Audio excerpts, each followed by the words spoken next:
Right, hey guys, how are we doing? Back another video from Clyde. This is an interesting one. We have got why Gojo versus Makima is way closer than you think. So yeah, I think there was a death battle video that I did not watch. Um, not. I think I've learned quite a bit about Gojo from like recent verses with the Gojo thing, like what he can do, and I'm aware of what Makima can do from actually being a fan of Chainsaw Man. But to say it's closer than you think is an interesting one. It's usually like it's so much like harder than you think. It's way out there. It's like interesting take where someone goes, no, actually, it's quite a level playing field. Let's see what Clyde has to say. As most of you know, one of Death Battle's most recent episodes Oh, here we go. Right, I didn't watch this, but okay. was focused on Gojo from Jujutsu Kaisen versus Makima from Chainsaw Man. Because she is something else. A very interesting matchup, quite debated upon by fans of both series, and a matchup involving two characters that I genuinely really like from two of my favorite new gen series in Shonen Jump magazine. I really need to catch up on Jujutsu Kaisen. Everyone's talking about it, but... Major side note, if you've never watched or read them, you're missing out big Chainsaw time, Man's and boss. I highly recommend that you give them a chance. Before jumping into this video, I want to preface that I generally don't actually have many issues with this video compared to a lot of their older works, like say, Goku vs Superman, Madara vs Aizen, or even Naruto vs Ichigo. I mean, you tried to redo... Well, you redid both of these, really, and then we're going to animate it, but yeah. The production quality was fun, they chose good music, and they did a pretty decent job at representing both characters for a more of a normie audience, you could say. Before my own video on Makima from Chainsaw Man and this death battle, there hadn't really been a decent power scale video done for Makima, so my biggest fear going into this video was, would they portray the character correctly? I knew going into the video that they'd naturally get Makima's scaling wrong and give Gojo the win. But giving Gojo the win isn't the problem with the video. In the defense of the research team for Death Battle, which not many people know this, they usually post far more in-depth breakdowns of the matchups on their website than they condense some of the more key notes into a script form for Wiz and Boomstick to verbalize. But at the end of the day, who's really reading these threads? The only thing that matters is what's physically in the video. Yeah, it's definitely. Like, no one's then gonna go, oh, I'll do the rest. It's like they've seen that. Okay. Trying to get the average Dragon Ball Z fan to read subtitles is hard enough as it is. Let alone huge research threads like these. As a company that prides its name on being the be-all, end-all of these fictional bouts of fisticuffs, they don't exactly live up to the name, and I had some very particular issues with their video, which I'll explain in this video, while also telling you how this fight can go in both ways. It's surprisingly quite a debatable subject if you know both sides well. Okay.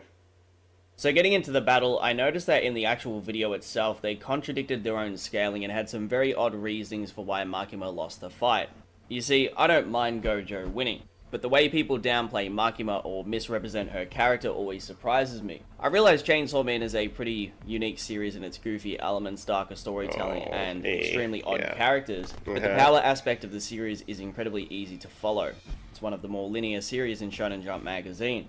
In Death Battle's video, they constantly referred to Makima as being faster based on the Gun Devil scaling, while also referencing Gojo as being able to teleport and being relative to Sukuna, who dodged a arguable faster-than-light attack from Final Form Kashimo. A feat like this wouldn't be inconsistent in Jujutsu Kaisen either, because he was just battling Gojo, who throughout the series is constantly referred to as being instantaneous thanks to his limitless technique. Right. And if you compare Gojo and Sukuna to most characters in Jujutsu Kaisen, they're consistently shown to blitz basically every character except themselves. The only people that can keep up with them are pretty much each other. And to add to this even further, it's seemingly the case that Gojo can teleport passively without even thinking about it, and Sukuna can still react to him even then. Makima, on the other hand, hasn't showcased anything like this. Chainsaw Man's biggest downside in versus battles is that their series is, to be honest, quite slow, with most of the characters being regular humans or just superhuman, with very overpowered abilities that they wield through their devil con. True. Yeah, they're just like average, like us, but with a little bit more tracks. Devils themselves show lots of feats, but most of the sentient humans, once again, aren't really that impressive unless you consider people like Kishibe and Chun-Zi to be, you know, the normal level of speed for the verse, which isn't the case, let's be real. In both Chainsaw Man and Jujutsu Kaisen, only the high tier characters display irregular speed in comparison to the other cast members.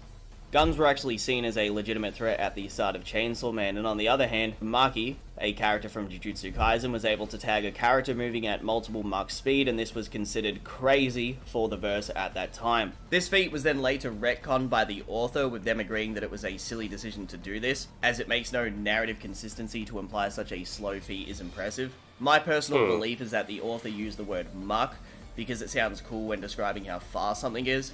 Yeah, it's like you do Mach 3, Mach 4, Mach 4. It sounds amazing. And it's like, what's it called? DEFCON? It's like what they do. We've got to DEFCON 6. It's like, it sounds amazing, but when you actually do the DEFCON numbers, DEFCON 1 is like the most, like, actual worst scenario to be in. But in movies, they do the higher number because it's, you know, it's kind of like that. The conversation like basically went, you went from infinite to Mach. Are you okay? To all of you thinking that, I agree with you. Oh. It basically goes like this. Gojo can teleport, fight a character relativistic to the speed of light, if not just blatantly light speed, and is once again referred to as having instantaneous teleportation capabilities multiple times. Sometimes, and potentially even infinite, if you want to go with statements like the one that you can see on the screen. Makima is relative to characters that are having trouble with handguns and can react to the gun devil moving at around roughly Mach 500 or so, which is still many times slower than Gojo's more casual feats in battles against even low tier cursors. Even Gojo's ability to perceive such fast movements itself shows he has a far faster perception of battle than she would. If you were to compare their brains to computers, he would legitimately have a 4090, and she would have a PC that's still running Windows 95. God, throwback. That's not even an exaggeration. When it comes to power, Gojo is almost the perfect counter for Makima on paper. Makima can respawn in combat roughly 120 million times or so. Damn. Because Gojo infinitely replenishes his power, he could realistically one-shot her over and over and over, with the very slight chance he accidentally kills himself by doing so, as they are both technically citizens of Japan, and Makima's contract with the Prime Minister of Japan states that if she is to take damage that is life-threatening, this damage is automatically reflected onto a random Japanese citizen, then she completely regenerates her body, regardless of how intense the injury is. Crazy. Which, once again, to keep note of, in Jujutsu Kaisen, Gojo would be considered a Japanese citizen. Right, okay. Even without the potential of Gojo dying to this, it would still be a pain killing her this many times. Individually killing Makima around 120 million times would take a ridiculous amount of time That's some time-consuming feat. to do too, which may give her opportunities to do something or concoct a plan.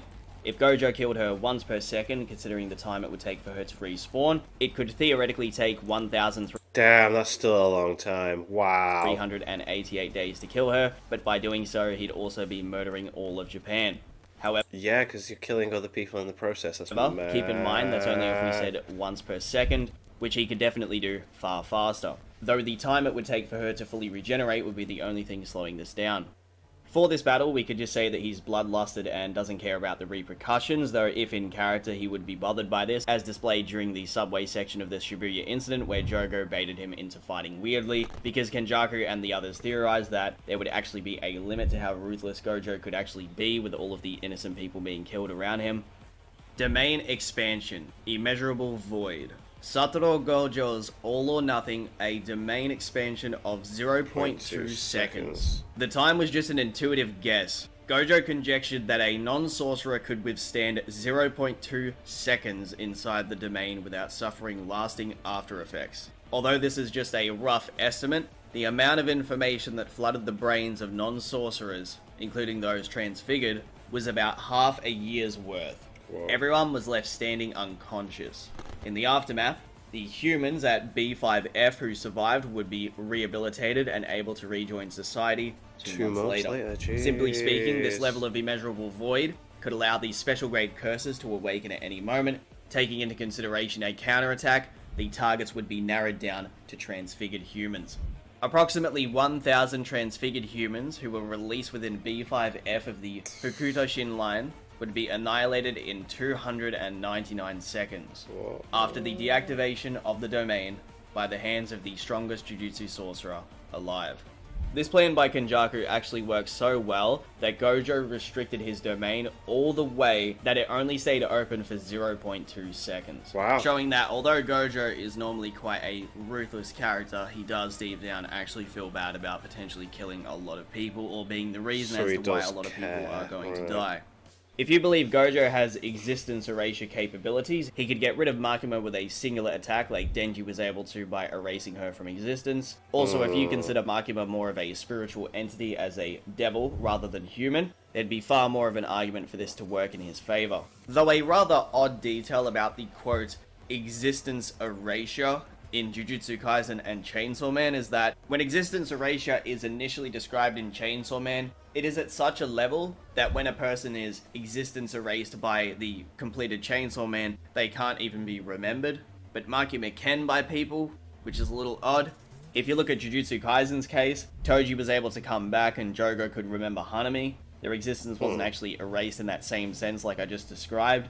It's also quite arguable that Makima wasn't even erased from existence, but she instead conceded to Chainsaw Man and didn't bother to respawn, because to be consumed by Chainsaw Man was essentially her ultimate fetish. This would explain why Kishibe and other characters can remember Makima, even though beforehand, once again, when Chainsaw Man is to eat people, they're completely erased from existence to the point where they can't even be remembered by people anymore. The concept is just gone. I know that Denji was technically the one that ate her, so it's different, but to her, she recognized Denji's scent as Chainsaw Man, so she wouldn't have known that that was the case. In general, her whole defeat is pretty funky, but it's obvious that she wasn't defeated in the same way, though it also makes you wonder how long does it actually take for her to heal, because Denji was under a time constraint to, hurry up and eat her. It's all pretty funky, that part of the story, but it's whatever. In general, it's pretty gross how she went out of the story, but yeah. Yeah, a bit weird, but it's Chainsaw Man. Yeah, ugh. I just want to put something further into perspective. So, existence erasure by the completed Chainsaw Man is so intense that people couldn't even remember stuff like nuclear warfare or even the Yeah, this is weird, like history was completely erased. Nazis, so just keep that in mind.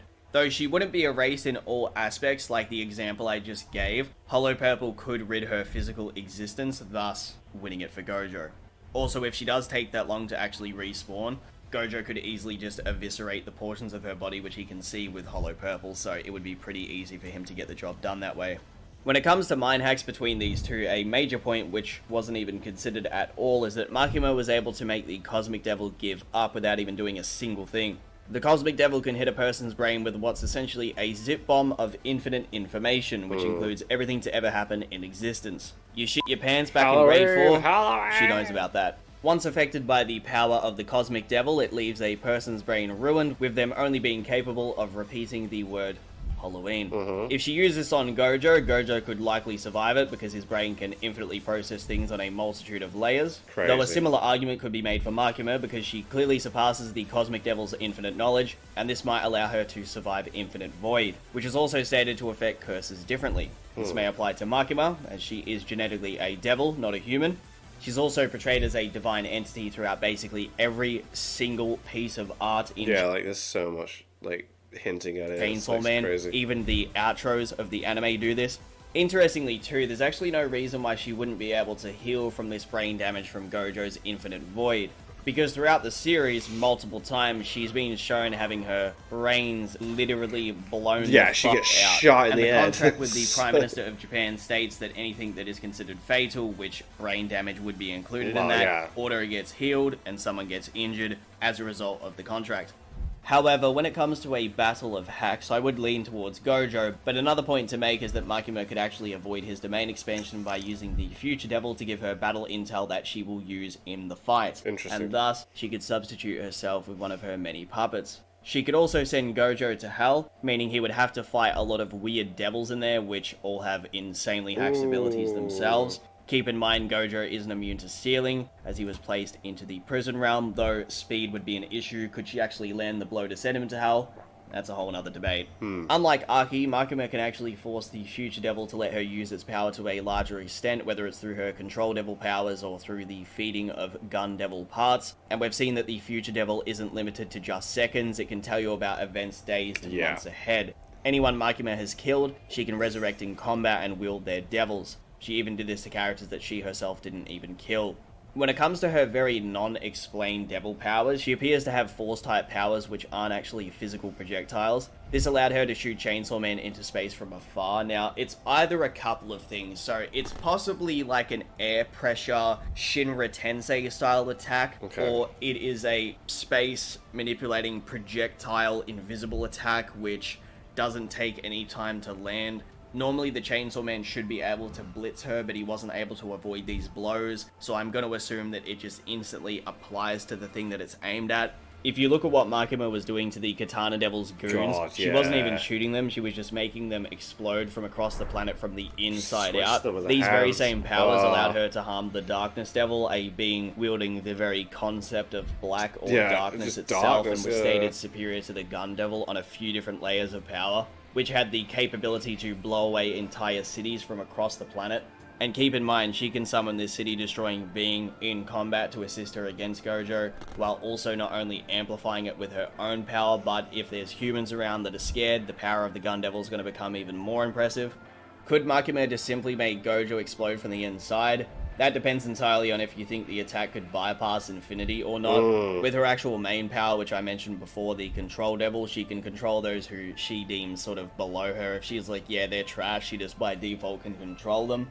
The reason this might actually work on Gojo is because she had a direct psychological bias towards the Chainsaw Man, which even Denji exploited later on. She might perceive Gojo as a super impressive individual in battle, and then this just won't work, or because he's a stranger, she may just genuinely control him. We haven't seen Gojo really deal with psychological stuff like this before, and he wouldn't be aware that he's being controlled. Aki's memories were completely replaced by Makima without him realizing. You might say, what? Which is just mad. Imagine that, like, God, just thinking what you think, and then not even knowing that it's not what you really think. About Kishibe and Chun-Zi. She most definitely just liked playing with them, as it was just blatantly showcased that Chun-Zi had genuinely no chance against her in combat. She literally surrenders to her. If Kishibe at any point in the story was a legitimate threat to Makima, he would have been a much more pivotal person in the battle against her. If every character is controlled, the storytelling would be, pretty boring. It's kind of like when people say, why don't characters always blow up stuff in the series if they're considered planetary, and it's kind of because if everything is hyper-literal, and every single attack blows up an area, or every character is controlled by Makima, nothing's really happening in the story, is there? Statements can be made without them needed to be physically showcased. Again, if every character is controlled, the story would be kind of boring, wouldn't it? Yeah, it'd be... what's the point? With Makima's large plethora of different devil contracts and things that she can bring into combat, she should be able to buff her devil contracts with pieces of the Gun Devil that she has, while also amplifying those with fear or using her Control Devil to amplify them by force. Again, she can also summon the Gun Devil in combat, which she scales far above. Although she has a large arsenal of varied hacks and overpowered devils, stuff like Aki's Curse Devil wouldn't really be effective in a battle like this. Gojo's Infinity Barrier would pretty much just say, yeah, go away. And her only chance would be to somehow mind hex Gojo or explode him from the inside. Then she could go over to him with Angel's power and pretty much just age him to death in an instant. If you go by Death Battle's logic, her being able to harm Gojo with Bang means she could have just blown his head off from the very start. But I find this incredibly hard to argue as her powers are far too vague and we don't really know if it's instant, a projectile, or how it even works. Hopefully we get a data book for Chainsaw Man sometime. That would be sick. I'd love that. I don't even know if that would be a thing, but again... I don't see it happening though. It's not the point of Chainsaw Man, is it? It's not about the shonen side. Her powers are pretty all over the place. If the attack travels, no. If the attack appears instantly on the thing that it's aimed at, yes. The main thing that I want to emphasize with this video is not that I think Makima wins. I just think that when she's brought up in versus battles, she gets represented in such a way that it really feels like people don't pay attention to the character. They just really downplay her to a point where it's like, look, she has a chance.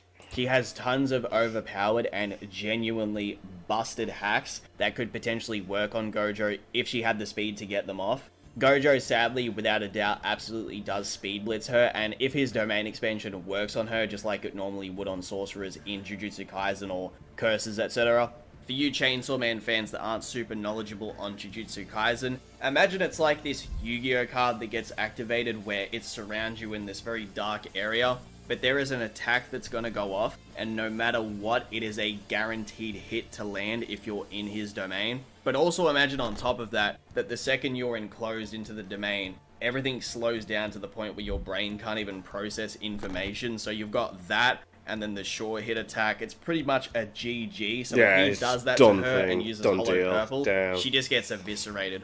Gojo just has far more consistent speed scaling, can spam his sure hit domain expansion, which should one-tap her every time. Scales to characters like Sukuna, who just blatantly has far superior stats than anyone in Chainsaw Man thus far. I could be wrong on that in case a new chapter comes out and says some insane shit.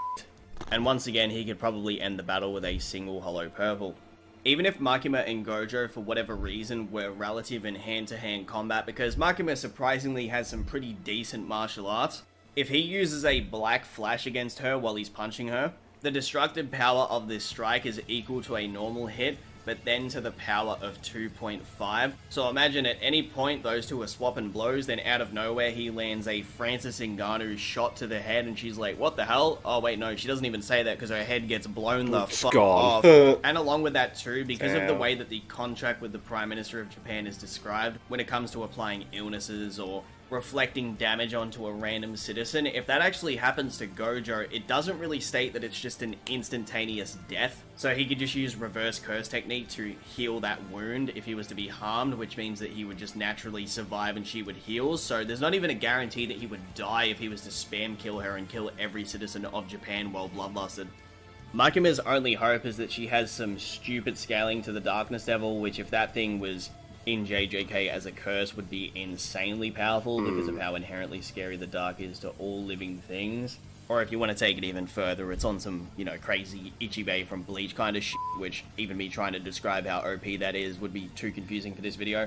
I feel like Makima's only chance is that Gojo fries his own brain from opening the domain too many times and he can't kill her, then she goes up to him and ages him with the Angel Devil's powers, or she uses Bang and somehow one-taps him, but there's too much situational arguments to be made for Makima, whereas with Gojo, it's just blatantly he's going to speed blitz and one-tap, so that's pretty much how the fight goes. Gojo wins, but Makima, if you throw her into some other anime verses and use the correct argumentation, she's quite fucking powerful.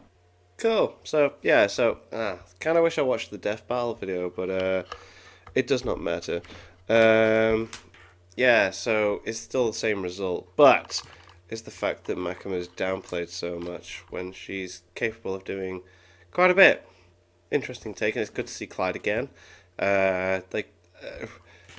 Seth's back, Clyde's uploading. We just need some swag Kage now, and we got the trifecta. But anyway, thank you to my patrons. If you want to have your name at the end of every video I upload, link is in the description to the Patreon page. $1 a month I ask per channel. Greatly appreciate. Thank you for that. Thank you all. The Wetched. What do you guys think of that? What do you guys think of this? Click like, subscribe if you haven't already. Leave comments below. Let me know that I should watch this because of future videos. See you guys, next time.